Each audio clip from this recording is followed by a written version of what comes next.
Growing up, selling out was the last thing I ever wanted to do. I grew up listening to punk and hardcore music, emo music too. I am shocked. Well, not that shocked. Oh, how punk! And the most valuable lesson I gained from that world when I was a kid, never sell out. For years, I carried that mindset with me, and to be honest, I think I let it kind of poison my ambition a little bit. I always had a camera with me, it just went hand in hand with skateboarding, but by the time I was older, I had put the camera down so that I could pursue music. But after all the years of playing drums in garages, going to hardcore shows, producing in studios, DJing, it just all kind of caught up with me. I started to lose my hearing so bad I couldn't even mix my own music anymore. All those years that I had dedicated to music were just gone, and I was left with this gigantic creative hole in my life. Open the project. Ableton can suck my...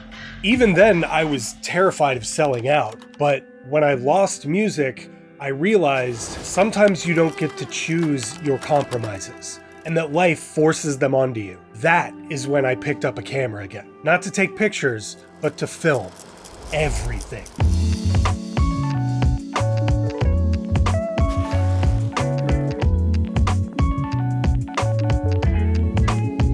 So I started vlogging. I know I've gone over this before, but stay with me here for a minute. Vlogging kind of helped me work through the creative hole that I found myself in. It was everything that I needed just to get back into making something. And after a while, I started to find a really small audience on YouTube. So I picked up my stuff and I moved down to Florida so that I could make videos and not be held back by the weather the way that I was in Colorado. And for a while, it was working, kind of. But ultimately, you can't outrun yourself. And I kind of realized vlogging was kind of a compromise as well. I may not have been making art the way I wanted to, but it did keep me making something. And that was the first time I really felt this tension between content and art. I didn't start out wanting to make content, but the more I found myself going to Disney to make content, the less happy I was as an artist. I wasn't interested in showing people what the new pass holder milkshake looked like, but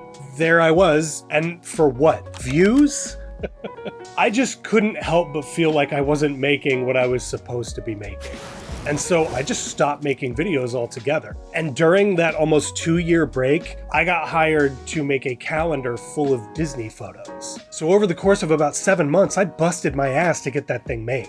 And it was a complete crash course on photography. And looking back at them, they may not be the best photos I've ever taken, but they are really important because they reminded me that I still had some sort of creativity in me. And it was coming from somewhere that I had never even really considered looking at again. Photography. So I just started posting them to Instagram every day. I made a video, by the way, about why I did that, and you can watch that video. I'll link it up here as well as down in the description. And once I got to the point where I felt like I had all of the pretty castle shots and I had all of the really nice tree of life shots that I could ever want, I just kind of started to wonder what was next. But the crazy thing is, instead of moving on to some new location because I wasn't being paid to do so, I just kept going to Disney. I started to ask myself if I could find art in the place that everybody else was using as content. That doesn't mean I was not also making content or that my art or content was better than anybody else's, but I was looking for something deeper. So I started to take this love of street photography that I had developed over the last several months into Disney World and just kind of merge the two together. And I know that doesn't sound like a big, huge, crazy revelation now, but 2 years ago, to me, it did. So I started shooting there every single day for over a year. Slowly, I started to develop my own style and my own identity as an artist. And the more I did it, the more the fact that I was doing it inside of a theme park almost became incidental. And it slowly kind of shaped my work from being about the place that I was shooting at into the stories that were taking place within it.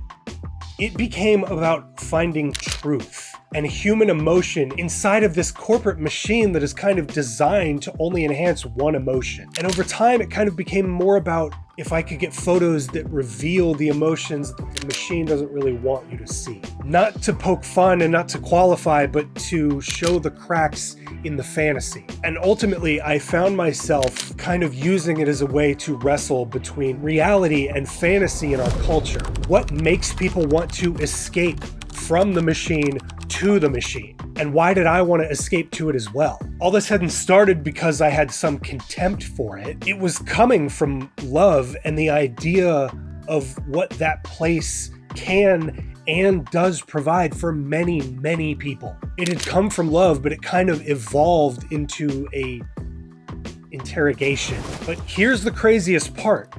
In finding myself through all of that, an audience started to find me. Consistency and being myself had somehow worked, or at least it was starting to. And I began to realize that just because you have to make something that captures attention doesn't mean you have to sell out to do it. I don't love chasing algorithms or click-through rates, thumbnails, trends. It's antithetical to art. But if you don't put it out there, nobody is ever going to see it. And unfortunately, we live within a system that rewards content more than it does art. So if you can figure out a way to marry content with your art, you can kind of find the sweet spot. You can still exist in the world of art and maintain credibility while navigating the larger ecosystem that is social media and the internet. I really, truly believe that. Instead of seeing posting online as selling out, I started to see it as more of a funnel. The YouTube video isn't the art.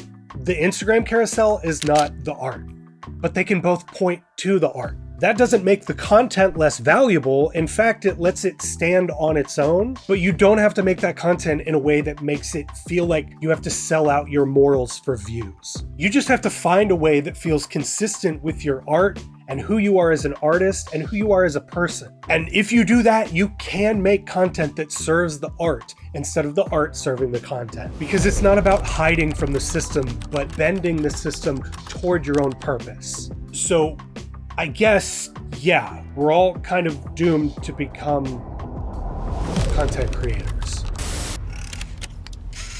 Oh my god. Yeah, welcome to the club, pal.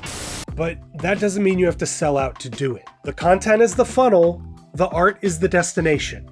And if that makes me a sellout, then fine, but I'd rather sell people into the art than sell out of making it. So if you like this, make sure you hit the like button. If you really liked it, make sure you hit that subscribe button because I got a lot more content on the channel just like this. Thank you guys so much for watching, and I will see you guys next time. Like Finder out. See ya.